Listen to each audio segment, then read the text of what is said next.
Hi guys! Welcome to our mini vlog. Eto nga dalawang kiddos, ayan, at sabi ko bago sila mag-watch, kailangan help muna nila si Mommy kasi hindi maganda pakiramdam ni Mommy.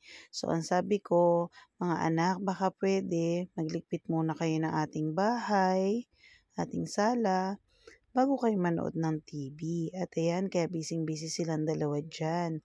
Tapos na sila magtiklop dyan ng damit ay magbaligtad pala. So, ayan, inaayos naman nila yung harapan. Tapos yung nasa baba, kung nakikita nyo mga parcel nga pala yan ni Mami na hindi pa na-open. Ayan, at inaayos na ni Aling Tesay. After nila sa sala, dito naman sila sa bedroom nag-ayos. Ayan, nagligpit silang dalawa dyan kasi nga masama ang pakiramdam ni Mami. Maraming salamat sa inyo mga anak. Sobrang natutuwa si Mami kasi lahat ng mga tinuturo ko sa inyo natutunan nyo na.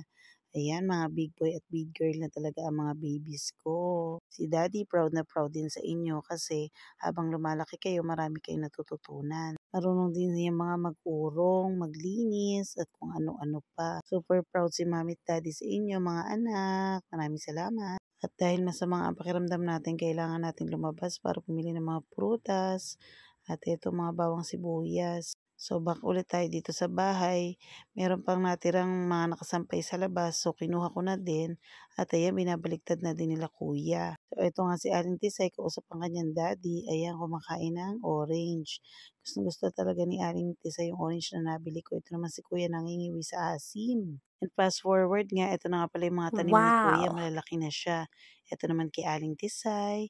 At ayan, naguhulog na naman sila sa kanilang alkansya. Siyempre, papatalo ba si Mami? Meron din ako. Thank you for watching guys. Ingat ka palagi. Good night.